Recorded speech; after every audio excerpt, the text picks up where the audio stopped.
the unknown of, okay, what's next? What am I? What do I do? I'm like, I can skate, I know what I'm doing, but I was so nervous. So you just casually got Christopher Dean's number. Last question. Go. Will you do it again?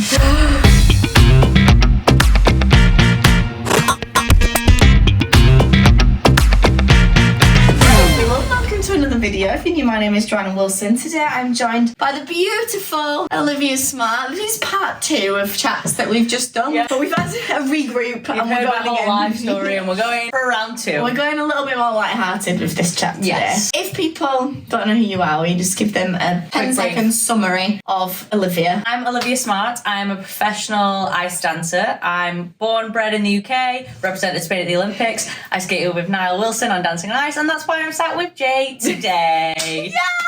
Today's chat is going to be all about what it's like to be a pro skater on Dancing on Ice. We obviously know that Niall and Olivia have just won Dancing on Ice 2023, which is incredible. It's hot off the press. Well, we don't see really any of the behind the scenes. We just see the show every Sunday night, and it is generally about the celebrities rather than about the pro skaters. So I thought this would be a cool little insight into what it's actually like to be a pro. First question is, how the hell did you end up on Dancing on Ice? Because a year before this, you were doing the Olympics.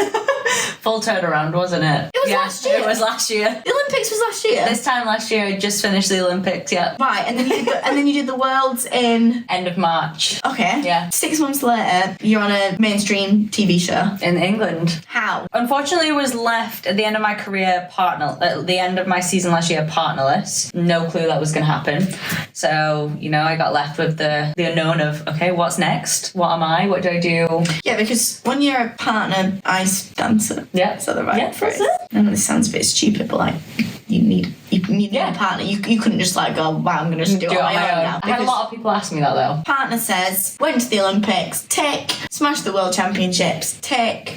I'm done. See you later, Olivia. Yeah. Yeah, it was sad, but everything happens for a reason, and that ending led me to staying in Montreal and trying to work out, who I am without skating, and what do I want to do about this? Do I want to continue? Do I want to look for a new partner? Which is very hard in the level I am in my sport. So I started doing other things. I joined the circus, started doing circus stuff for a while, started coaching, traveled a lot, and then came to a place where I was having conversations with other people that had retired from skating and were doing other things. One of those people I did contact was Christopher Dean himself. I knew and heard that he had some small skating schools starting in Sheffield, where I'm from. Okay. So I was like, oh. Okay. So you just casually got Christopher Dean's number? I didn't at the time. That's it's a random situation, isn't it? Well, how did I have his number? I think I had his email. No, that's a lie. I got his number from Mark Henretti, another pro skater. Right. And I wanted to ask Christopher Dean if he wanted... That's a pretty big deal. Hey, Chris. Casual. Yeah. But I've known Chris for a couple of years now. Yeah. Actually, for a very long time. I didn't really feel weird asking. So I asked if there's any space within the school, if he ever needed any help, blah, blah, blah. And he got back to me. He's like, I'm not sure if that's up for you, if that's good for you. And he's like, let's have a call. And I'm like, okay. That was the moment where I was like, oh my gosh, I'm going to have a call with Christopher Dean. Like a Zoom call? It ended up being a FaceTime call, if I'm not mistaken. Okay. Casual. And he straight up told me, look, I want you to find a new competitive partner. I was like,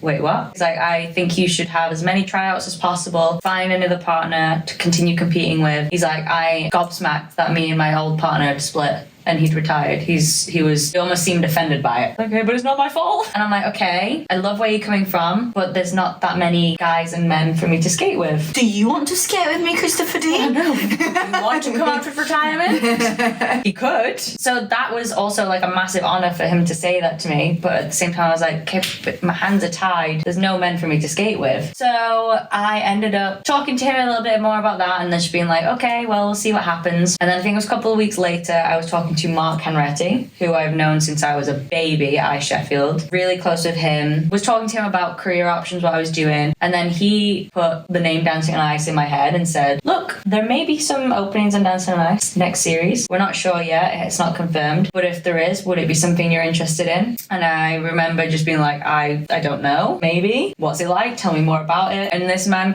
would not stop speaking highly of this show. He's a genuine, happy human being, and he loves this show. And he was just telling telling me about his experiences, the people, how wholesome it is, how it'd bring me back home. He talked me into it, let's just say that. Then that conversation went from me having that with Mark back to Chris, and me and Chris being like, hi, so I am looking for a new partner still, but in the meantime, Chris said we'd love to have you on Dancing on Ice. So it kind of became me still looking for a partner and me joining Dancing on Ice. I had to make the decision, am I moving back home and doing Dancing on Ice, or am I staying in Canada and training and continuing looking for a partner? Signed for Dancing on Ice. That was a big thing. And then funnily enough, What time of the year did you say, yeah, I'm doing Dancing on Ice? Did you like press play on that? September? Beginning of September? Okay. Yeah, beginning of September. I'd say like 2 weeks after I'd signed my Dancing on Ice contract, had a random tryout with a guy for competition, just to have no regrets. Tryout went very well, and then I called Chris 2 weeks later saying, hi Chris, so I'm coming to do Dancing on Ice, but I also have to add on to that, I do have a new competitive partner and we'll be going back to competing after Dancing on Ice.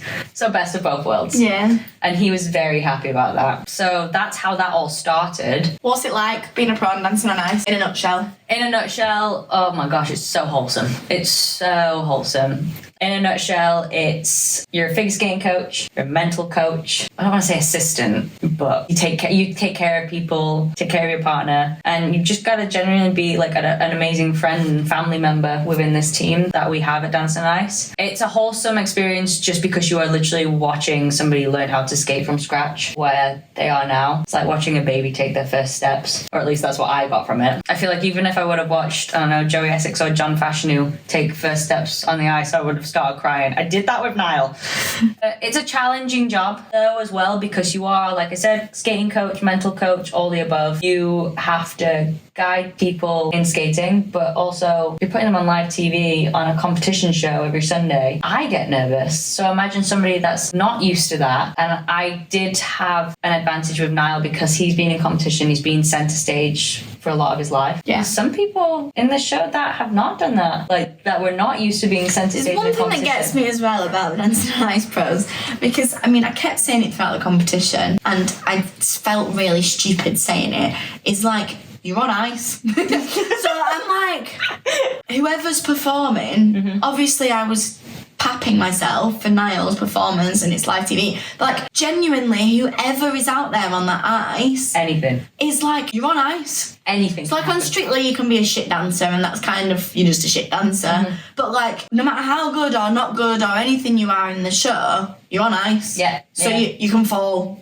very easily. Anything can happen in this sport. But then this second thing like fascinated me about the show is that it's kind of just expected that you guys are perfect. Well, yeah. So like, God forbid one of the pros coming on and like one of the pros messing up. it. But like, but I thought that every week. I was like, these pro skaters have to be they perfect. have to be. But that comes with pressure. It's like, because surely you still fall sometimes. Or, Think about it, we get paid to be perfect on the show and they get paid to learn how to skate. It's but true. like, surely there's times where, because literally you're talking about a blade on ice, so like, surely there's times where you trip over, or maybe not as much as Niall, but anything can happen. I'm like, what if just one night live I fell. just fell? And there was a lot of thoughts like that. Lots of thoughts. In your mind or across the team or In my mind. In my mind. You can ask Niall this. The week I was lifting him, so what, Mission Impossible week? Yeah. I was cacking my pants before. Yeah. Only because of that. And I remember Niall grabbing me and being like, why are you so nervous? And I'm like, because I'm lifting you. And that's fine, but if I fall while lifting you, you're the celebrity. You're not falling on your own. I'm making you fall because I'm lifting you. If we're doing lifting, you're lifting me, that's fine because you're new to this sport and you fall. But if I fall and drop you, it's on me. But then there's other dynamics. I mean, you guys didn't have to experience it much because of the dynamics of yours and Niall's partnership, but like, I think the female skaters, when the guys are lifting them, I'm like, the trust, or like, are they actually cacking themselves? When like Joey's got Vanessa's leg around his head and like at any point he could just go back. And also then the guys, the Sylvans of the world, who's holding Molly, and she like at any point could just go woo. Yeah, and I'm like, the level of skill and trust and but it's just expected. Like 4.3 million people who watch the show just think, well, their pros are gonna be perfect. That was one of the things I did flag actually in my contract when I did sign this, was because I had another career in competition after this in mind. Yeah. I made it quite known in my contract that I had to be really careful with my safety in lifts and injury, because if anything was to happen, it could stop my competitive career afterwards. Of course, that's with everybody. Yeah. If anybody on the show gets hurt, it affects them in the future. But like for me, that was a priority. And even when I went now, I was like, I have to make this known to you as well. He's like, good, because I don't want to be doing things like that anyway. I was like, I'm an ice dancer. I stay low to the ground. Yeah. But honestly, it worked out so well. We didn't do massive lifts, and it was perfect. What does a typical week look like then for a Dancing on Ice pro? Typical week is, well, when the show first started, we would have a lot of pro days where we would do workshops together, because we also have pro partners on the show. Yeah. So we were coupled up with another pro guy. Was your pro partner Mark? Mark was mine, which full circle. Known him for years. He was another reason why I was on the show, and I got to skate with him. He has also, fun fact about Mark, he is in figure skating. We have the ISU. There's National Skating Union, and there's commentators for major competitions.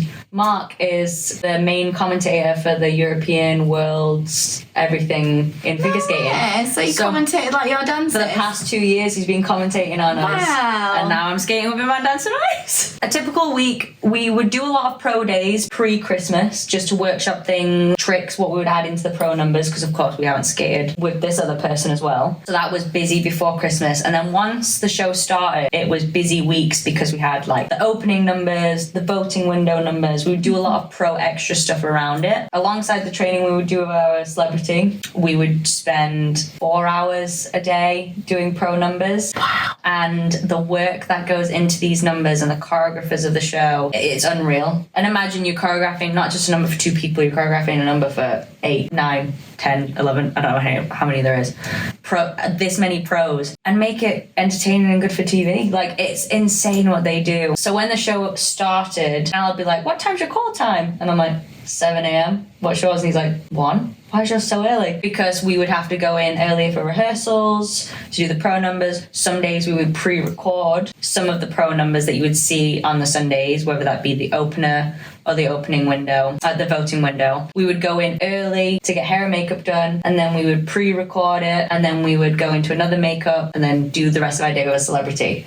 So it was always jam-packed, to the point where towards the end of the show, they asked if I wanted to do a little less in the pro numbers to save energy for, the priority of the semi-final and final. And at first I was like, oh yeah, actually it'd be good. But then I turned around and said no, and I wanted to be in the pro numbers because they were so much fun. Even when they were long hours on the ice. I saw you. Oh, I loved it. Yeah. Even when they were long hours on the ice and my feet were in agony, those 8 till 9 p.m. nights where you're absolutely delirious trying to do these funny Alice in Wonderland numbers and you just cannot stop laughing with this amazing group of people. I'm so glad I said yes to doing more, because it was unreal. Family in itself, just the pro skaters become a really tight-knit family. Yeah. And then with your celebrities, it's like everyone became really, really, really close. Yeah. This series especially, I know it was my first one, but I've heard that it was a really, really good group of people this year, and everybody just got on. So it was really wholesome. I wouldn't have traded any money for the experiences I've had and the friendships I've gained on this show, though. Anything you wish you'd have done or would do differently? No. I knew of the pro skaters before joining the show, and I knew I could have gone to them and asked questions before I arrived back in the UK for it. But I told myself I wanted to come into this experience completely blind and like as a complete newbie. I know I'd just come fresh from the Olympics, so I knew that was like controversial. So when I got announced on the show, like, oh, Olympian Olivia Smart's joining the show, but I wanted to come in as the new pro skater with no experience as a show skater and just soak in everything and all the knowledge from everyone, and that's exactly what I did, and I'm glad I did it. I remember my first pro day was in Slough in London with everyone, and I was so bloody nervous. Oh, yeah. I can skate, I know what I'm doing, but I was so nervous.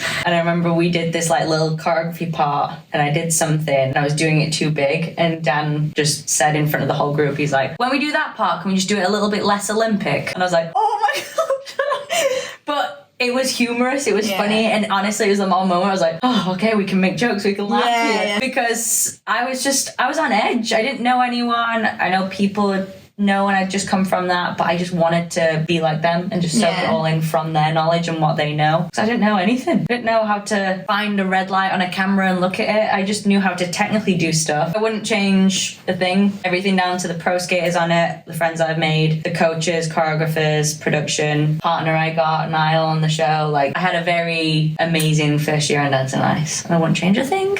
Last question. Go. Will you do it again? I would love to do it again. Genuinely, I would love to do it again. I'm going to find it hard if I don't get to do it again soon. But I do have other goals competing still. As I still have fire in the belly. Still have fire in the belly. I'm still peaking, and this is my time to do that. Hopefully when that's done, this is still around or still an option. It will be. Because I will genuinely miss it. I'm gonna have major FOMO if I don't get to do it again. You will. I will. Alright, cool. Thank you. That's really insightful. Thank you guys for watching. I'm sure, Olivia is going back to Canada very soon, but our paths are gonna cross again. Joanna's gonna go to Canada. Yes, you'd love Montreal. And I'm sure Ash would love to go back to Montreal as well. Some fun memories there for you all, isn't there, actually? I've never been. Ash has been, Niall's been for competition. Yeah. Your dad told me you went when Niall went then. Yeah, he did. So you're the only one that hasn't? Yeah, I'll have to go and visit. We'll get you there. Thank you for watching. We'll see you in the next one. Keep smashing it. Remember, everything's possible if you just